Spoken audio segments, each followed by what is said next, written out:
revenir sur les dernières publications là, sur l'Égypte, il y avait des comment ça s'appelle? Ils avaient des connaissances astronomiques, euh, des connaissances géographiques aussi enfin plusieurs sciences en même temps. Souvent on a dit que c'était les Arabes qui avaient appris à compter, mais est-ce qu'on parle du Moyen-Orient? Est-ce qu'on parle des musulmans au sens large, ou du Maghreb, ou de l'Égypte? Je sais pas, l'Égypte ancienne est bien plus vieille que le Moyen-Orient, enfin les civilisations du Moyen-Orient. Je passe du rouge au vert, au bleu. On va laisser passer. Par contre, on a maintenant qu'on a des satellites et qu'on en connaît un peu plus, on sait que ils avaient une connaissance totale euh, du nombre de ce qu'était le mètre, le nombre de mètres, enfin ici et ça. Ils avaient trouvé pi, le rayon, et voilà comment ça se passe. Pour faire un rond, une ficelle suffit. On tient une ficelle, 2 points sur la ficelle. Le rond est une succession de points sur un axe ordonné. Donc d'un axe ordonné, une succession de points axés donne un rond. Pour calculer quel qu'en soit le rond que l'on forme, il est 3 fois le rayon. 3, 14 le rayon. Et pour calculer pi, c'est simple, on fait un rond de rayon 1 et on calcule en faisant alors il y a un rayon à la hauteur, un rayon sur la droite et un rayon sur la gauche. Et comme c'est pas un demi-rond, il y a un rayon aussi en bas. Bon, quand on fait quand on relie le nombre de ronds dans le rond, on trouve la fleur de vie. Et quand on relie la fleur de vie, je crois que c'est le pentagone. Bon. Penta ou hexa? Hexa c'est 8, hein? Hexagone c'est 8, pentagone. Enfin, il y a 6 côtés. 3 triangles isocèles. 3 triangles isocèles pour faire un demi-rond. Quand on arrive à ces 6 triangles, isocèles et équilatérales, on peut en faire des isocèles et des équilatérales.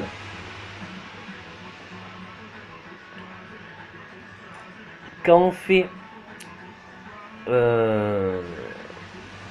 ces triangles, on se rend compte qu'on n'a pas toujours le volume du disque, on a le volume des triangles.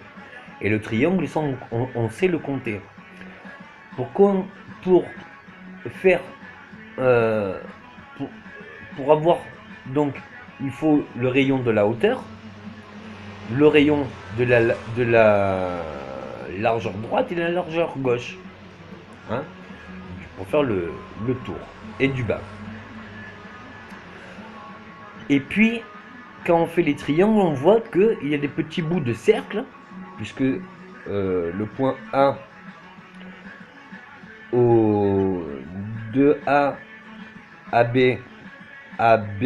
est égal à C, qui arrondit. Et on sait ça de Pythagore, puisque si vous refaites l'autre triangle au-dessus, vous allez faire un rectangle, ou triangle, ou carré. Et quand vous ferez votre carré, vous verrez bien que les deux côtés opposés est égal. La somme des côtés opposés est égale à l'hypoténuse, au carré opposé, puisqu'il y a un angle droit. Alors je ne sais pas si toutes les notions se retrouvent, mais bref. Ils avaient une question aussi de symbole et de léguer leur connaissance, puisqu'ils gravaient sur la pierre. Et même s'il y avait eu l'érosion de la pluie qui avait attaqué le sphinx, ils savaient pertinemment que la pierre, c'est ce qui bougeait le moins. selon les anciennes civilisations qui elles-mêmes étaient mortes. Là où je vais en venir, c'est qu'ils avaient une connaissance des nombres. Si vous regardez le nombre des cheveux, même de la barbe, des cheveux ici et ça, ce n'était pas que des dessins, mais tout était compté. Ils avaient un souci, c'était vraiment un souci de la précision. Et c'était peut-être le plus précis avec les Incas. Pour porter 10 tonnes, ou 100 tonnes, ou 1000 tonnes, ben, il faut 1000 tonnes. C'est tout. En portant une fois, c'est quasi impossible. Mais portant deux fois le même poids sur un point G, eh bien alors là on a l'équilibre total. Donc un ascendant positif d'un côté va faire un ascendant de l'autre. Donc tout ça, ça peut se prendre logique. Si on construit du centre vers l'extérieur, puisque on détermine le centre de là où on va mettre le rayon, c'est comme ça qu'on fait un rond. Et une fois qu'on a fait le rond, on peut facilement faire un angle droit. Or, en faisant même 4 angles droits, ben, faire un carré c'est dur. Ça a l'air bête, mais faire un carré c'est dur. Du rond c'est plus facile. On va comprendre pourquoi. Alors ça s'explique que il y a 6 triangles. Si on reforme ces 6 triangles sur le cercle, on se rend compte que il y a 2 losanges parfaits et au milieu 2 triangles, un qui s'élève et un qui régresse, qui se rejoignent. Et le tout fait cette forme de cercle géométrique qui n'est qu'un pentagone. Et ils avaient des connaissances astronomiques, c'est-à-dire sous les planètes ici et ça. Bon. Il y a plusieurs fonctions. On dit que les pyramides étaient remplies d'or. Au jour d'aujourd'hui, on arrive à faire des propulseurs photons. Donc on met, on prend la lumière. Nous c'est le laser qu'on fait, ou l'électricité, peu importe.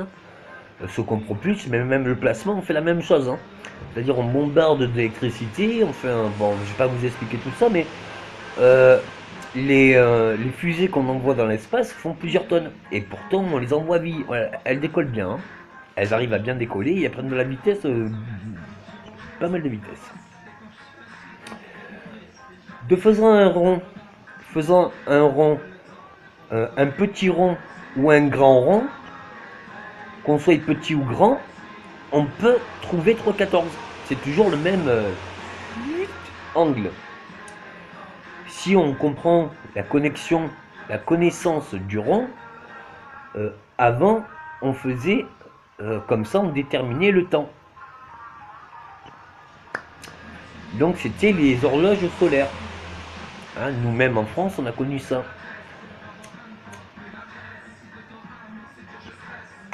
Et c'était pas le soleil qui donnait l'heure, mais c'était son ombre.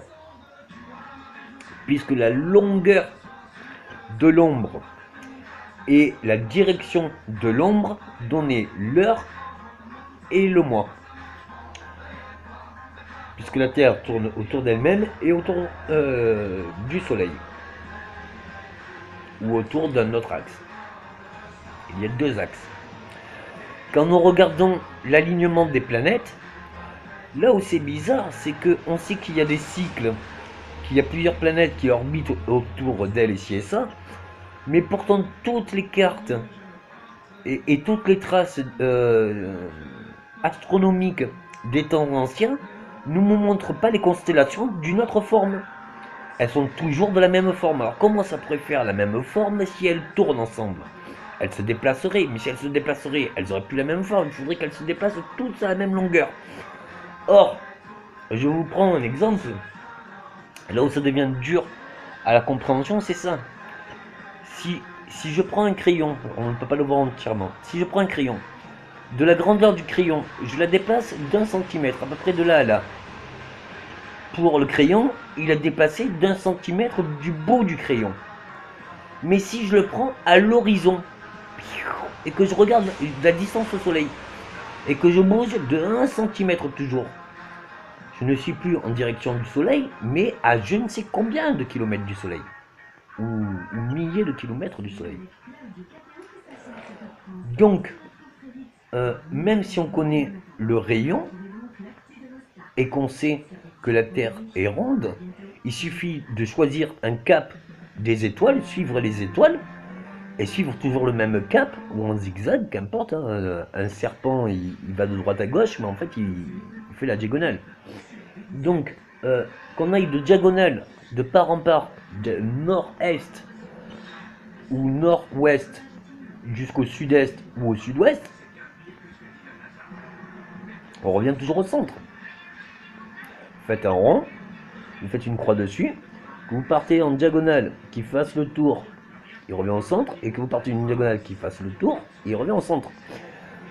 Et en plus, il y a le nord, et il y a l'équateur, il y a le nord et le sud, et l'équateur. Donc, la question qui m'est posée, c'est est-ce que l'énergie, telle que l'électromagnétisme, tout ça, les pôles magnétiques, tout ça, ce qu'on appelle les pôles magnétiques, est-ce qu'ils sont générés par la Terre, ou est-ce que c'est l'attraction des autres planètes? Puisque on a vu que, par exemple, la Lune fait les équinoxes de marée et de baisse. Mais on sait aussi que ça fait le cycle de la femme, enfin ça fait beaucoup de choses. On nous dit, selon les légendes, que l'homme vient de Mars et que la femme de Vénus. On nous dit aussi que pas tout le monde est né du cul du Jupiter. Bref, des vieilles expressions, mais qui peuvent en dire longues. Puisque quand on va dans l'Égypte antique, ou l'ancienne Égypte, au temple du soleil, on n'a jamais vu de grandes villes. Le Caire n'existait pas. Et on n'a jamais vu de grands villages. Or, combien de personnes faut-il pour lever une seule pierre? Ben oui, si on fait de poids contre poids, il faut combien de poids pour qu'on puisse porter le poids d'une pierre? Et après, selon cette conscience-là, si on part du centre et qu'on remet une part de l'extérieur, et que de l'extérieur, on pousse vers le centre il ne peut pas être compressé, puisqu'il est compressé d'une pierre. La pierre ne peut pas être compressée, mais si on compresse toutes les pierres vers toujours le centre, bon, à la fin, le centre, il n'est pas compressé, mais il est ajusté, et que même si l'extérieur n'est pas ajusté, c'est pas important, puisqu'elle se touche. Bon, mais par contre, dans leur dessin, ils avaient le souci du nombre, puisque le nombre de pierres et le nombre de tas et le nombre de l'inclinaison étaient importants pour la bonne hauteur, tout ça. On nous apprend aussi, chose qu'on peut savoir, que les phares de pratiquement toutes les époques ont été en bordure de mer, et qu'en bordure de mer, eh ben, le phare, on le voit loin, mais loin, parce que c'est plat. Parce que c'est plat. Et dans le désert, les lumières, on les voit loin. Il ne faut jamais se fier aux lumières, parce qu'on se dit, ah, il y a une lumière, c'est pas loin. Mais des fois, tu marches des jours et tu vois toujours la lumière et tu n'avances pas. Au jour d'aujourd'hui, on commence à avoir des techniques d'hydroponie solaire, c'est-à-dire un perfectionnement, une performance de l'optimisation du soleil sur les végétaux, en se disant s'il y a plus de soleil, il y aura plus de photosynthèse, s'il y aura plus de photosynthèse, les végétaux vont se développer plus vite, et ci et ça.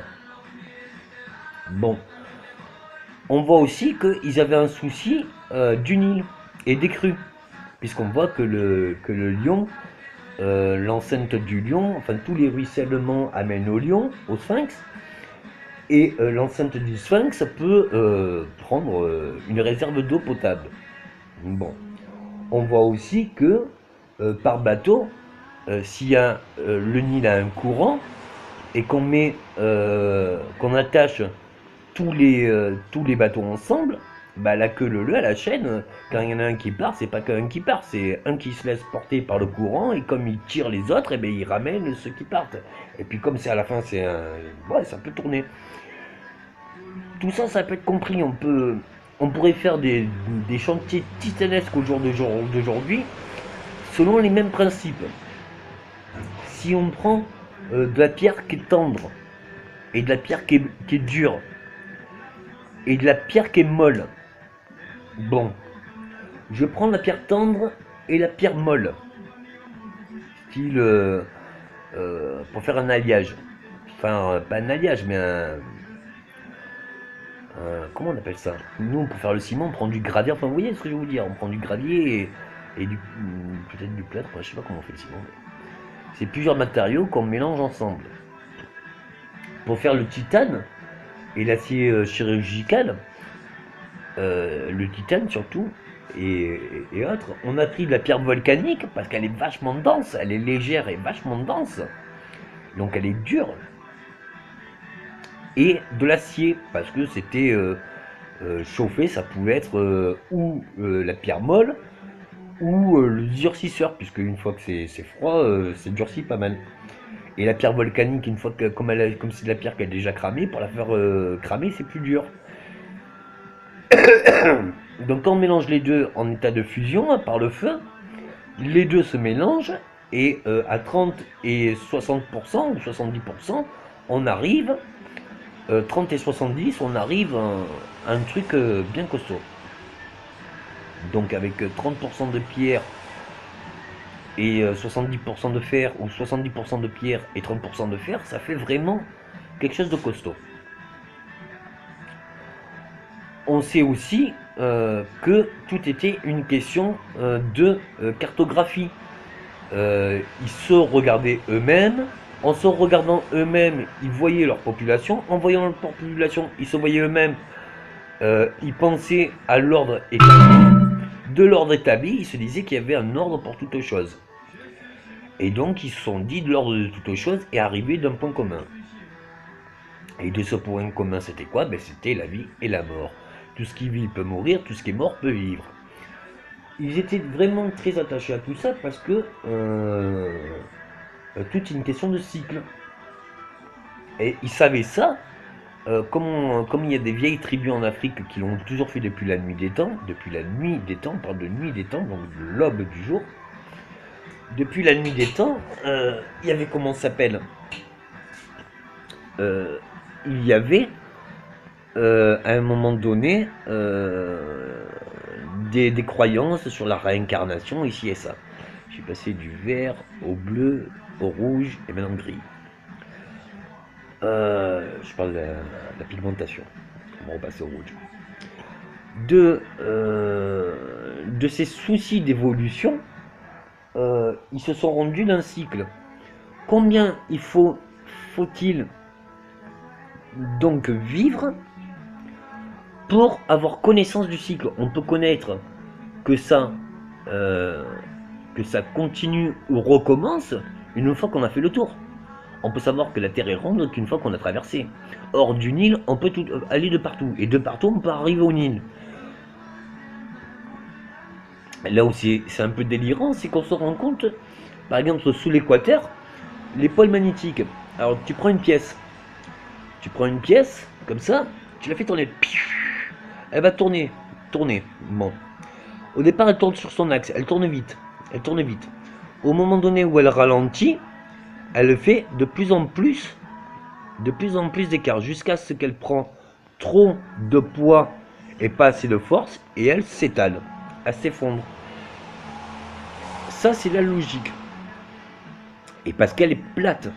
Or, la Terre est ronde. Donc si elle tourne, elle va tourner à un moment donné, jusqu'à se retourner, pour retourner aussi, jusqu'à se retourner, pour retourner par-dessus. Elle fait le tour de sa sphère. Qu'elle le fasse d'un côté, elle va le faire de l'autre, puisqu'elle va le faire sur le côté. Et quand elle le fait sur le côté, elle refait ce côté. Qu'elle refait sur ce côté, et qu'elle refait sur ce côté. Bref, c'est toujours... Si vous faites un rond sur une boule, que vous faites l'équateur. L'équateur, c'est facile, c'est la moitié de la rotation. Ou alors au plus bas, au bord du cercle. Bon, si je suis à l'axe de la rotation, pour voir, il y a des jours plus courts et plus longs sur Terre. Au pôle Nord et à l'équateur, c'est pas la même heure. Même si c'est dans la même latitude. La longitude étant la même, la latitude n'est pas la même, ce n'est pas la même. Si nous sommes sur l'équateur, que nous sommes à l'extrémité est de la Terre ou à l'extrême ouest, ce n'est pas la même heure, puisqu'il y a un axe dévié de rotation. Puisque si la Terre elle tourne que sur elle-même, il n'y a que le jour et la nuit. Pour qu'il y ait les saisons, il faut qu'il y ait un axe. Et pour que les axes fassent les saisons et que fassent des cycles, c'est-à-dire elle tourne sur elle-même et sur un axe. Donc elle fait un rond sur elle-même et un rond de sa rotation. Si elle est droite, elle va tourner immobile. Si elle est un peu penchée, elle va faire un cercle. Si elle est un peu penchée et qu'elle est attirée par d'autres planètes, elle va faire des cercles. Mais comme les cercles des planètes ne sont pas tout le temps alignés aux mêmes planètes, il y a des moments où elles tournent plus et il y a des moments où elles tournent moins. Qu'est-ce qui fait tourner la Terre? Est-ce que la Terre peut s'arrêter de tourner? Ou est-ce qu'elle tournera toujours? Il y a quelque chose qui est très intéressant sur les recherches de pi et de phi, c'est que on se rend compte que pour faire toutes les matières sont des atomes et électrons. Bon, et bien d'autres choses, mais ça serait trop compliqué. Enfin, c'est comme une planète et des satellites, si vous préférez. Un satellite et une petite étoile. Nous sommes tous des soleils et tous des étoiles. Et tous des planètes. Puisque nous sommes... Alors, de nous, on voit des courbes. Et pourtant, nous sommes de droite. Il y a des droites et des courbes. Des courbes et des droites. Des droites et des courbes. Bon, combien il y a de courbes? Combien il y a de droites?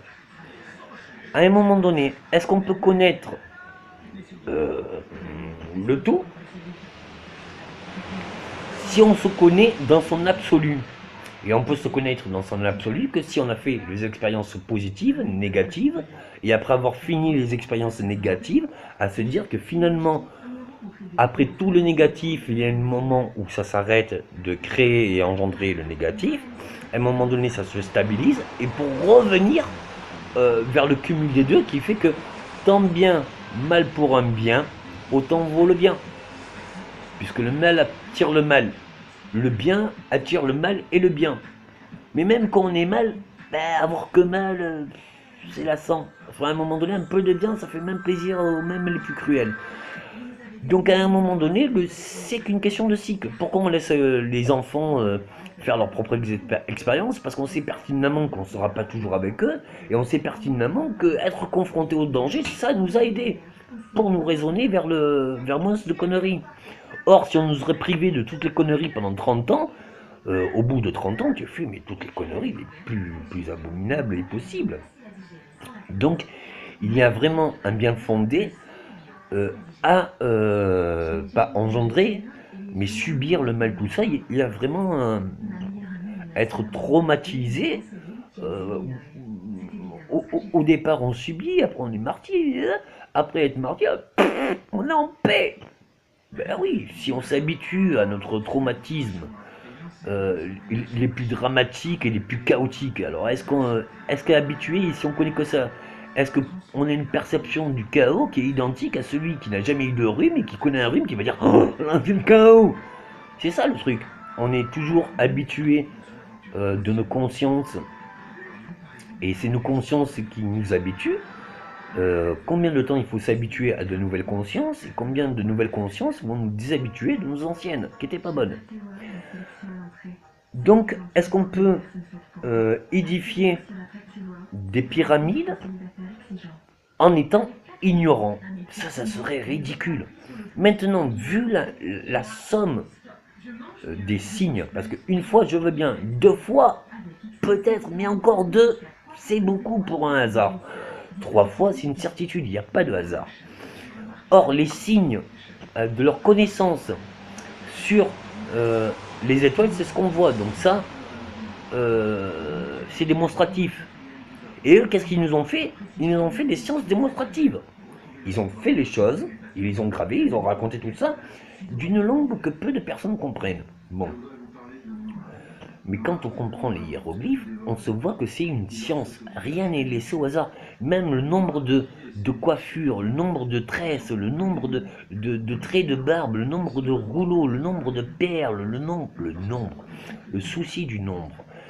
Pourquoi il faut compter sur le nombre? Ben parce que tout est une question de degré, de courbe, tout est une question de droite, de direction, et tout est une question de temps, de cycle. Et ça, il avait compris. Mais combien faut-il de vies ou de réincarnation, puisqu'il était vachement ancré dessus, combien faut-il de vies pour le savoir?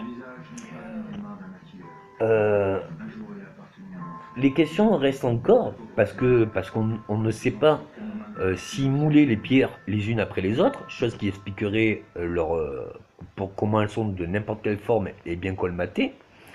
Et on se rend compte que les anciennes civilisations, telles que les Égyptiens, les Ankas ou même ce qu'il y avait en Chine, connaissaient exactement les mêmes, les mêmes techniques, mais on s'est rendu compte qu'il y avait des pyramides en Bosnie, qu'il y avait des pyramides en France, qu'il y avait des pyramides de partout.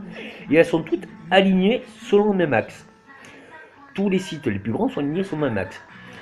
La question qui m'est principale, cette énergie électromagnétique, ou ces pôles, ou ces lignes, ont des références à travers, puisque eux étaient sur la symbolique, c'est des points précis.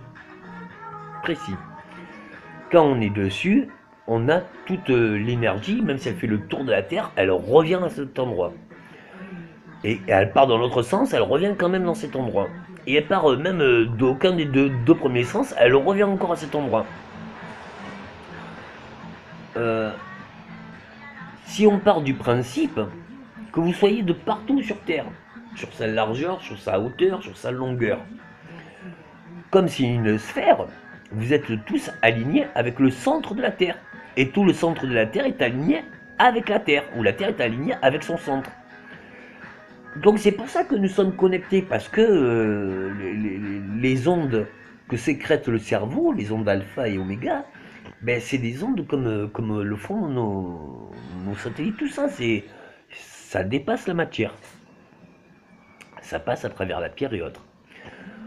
Par contre, il y a des choses comme les hindous avaient trouvé et autres, et les Égyptiens connaissaient, c'était la résonance. Alors ça, la résonance, c'est un peu plus complexe. On en connaît juste des brives avec la sémantique, ou sémantique, c'est la vibration. Alors ça agit sur les cellules, puisque nos cellules sont rondes. Alors nos cellules sont rondes, le temps c'est rond, hein, c'est un cycle, c'est rond ou ovale, enfin bref. Tout ça c'est rond. Euh, nos cellules le sont, enfin les particules, enfin, les électrons, les atomes, tu y vas des ronds, des ronds, des ronds. Dans un rond tu peux faire un carré, et le carré, eh ben, c'est aussi des ronds. Le rond est un carré, le carré est un rond.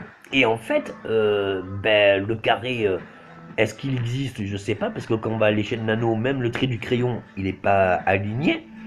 Et est-ce que le rond existe? Je sais pas, parce que même à la fin du cycle, ben, on n'est pas au début, on est presque au début, mais c'est pas comme le début, c'est ou ascendant ou ascendant.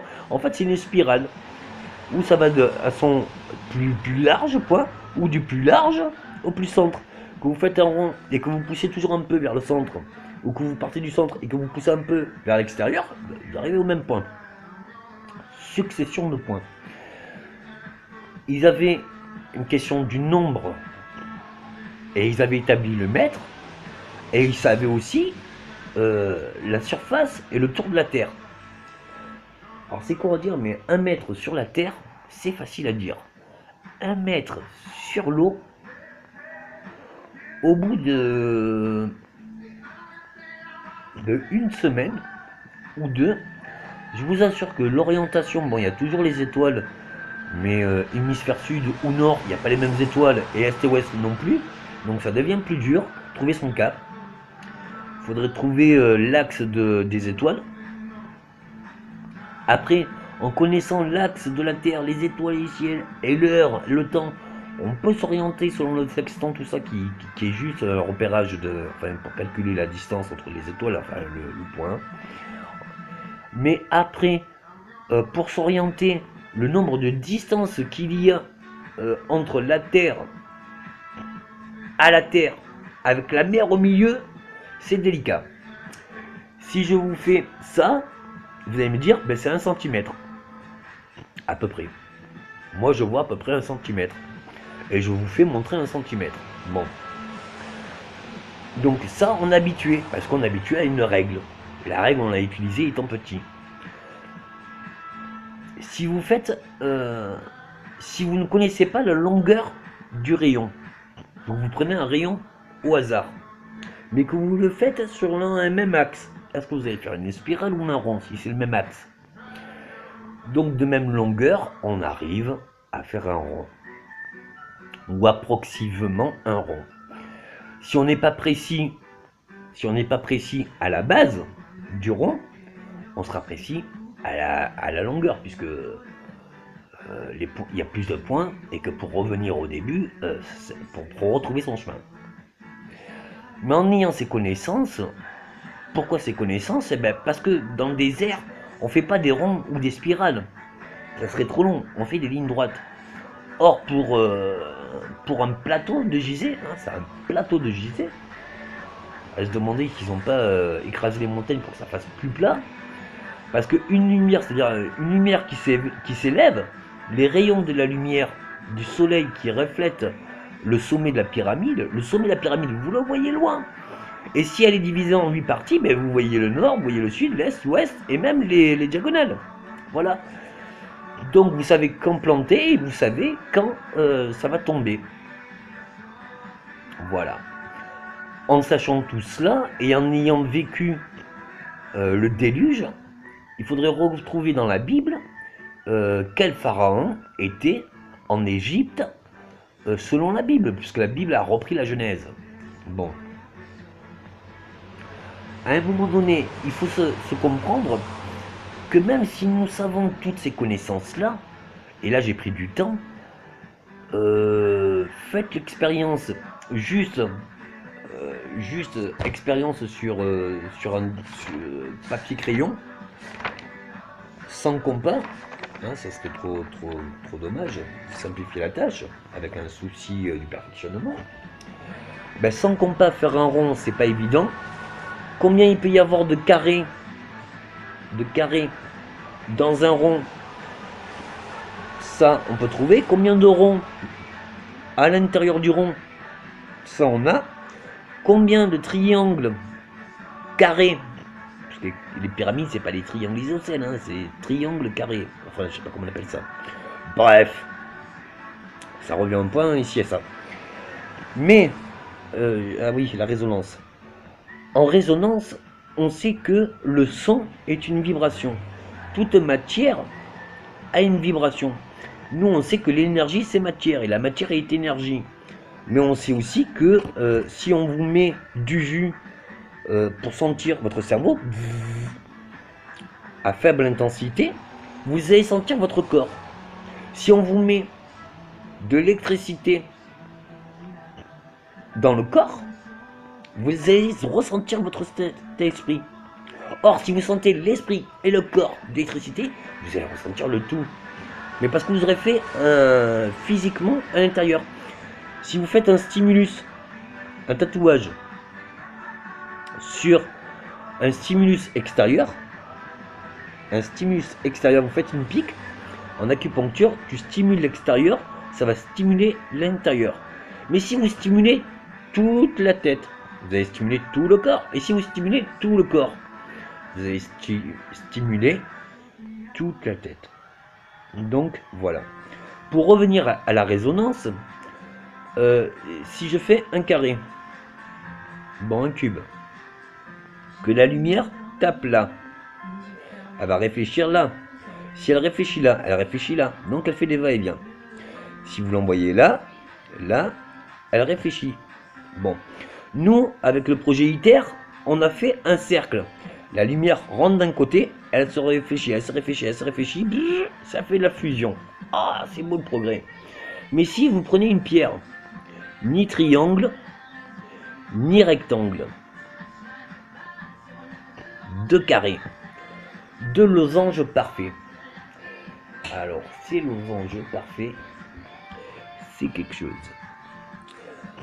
Ben, ça fait à l'intérieur une réflexion, ça intensifie le signal de la pierre, et on sait, comme par exemple le quartz, vous mettez de l'électricité, il redonne de l'électricité. Bon, ça c'est pour l'électricité.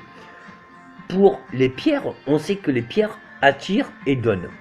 C'est la pierre. Il y a des endroits et certaines pierres, vous arrivez des fois dans des vieilles baraques, waouh, qu'est-ce qui s'est passé là-dedans? Et vous arrivez des fois dans des régions, waouh, ben c'est la pierre. On dit que la pierre n'a pas de vie, c'est faux. Les pierres ont une vibration, il ne faut pas trop charger les murs et les rendre même, comment dire, étanches, parce que si vous les rendez étanches, ben les vibrations qui est une onde, les vibrations ne peuvent pas percuter. Ben elles essayent, puis comme il n'y a pas de trou ou de faille, ben elles se retournent dans l'intérieur de la maison. C'est pour ça qu'on a fait des fenêtres, pour que ça sorte à un moment donné, ou que ça rentre, on ne sait pas. Bref, on est sorti des regrottes et on est rentré dans les maisons.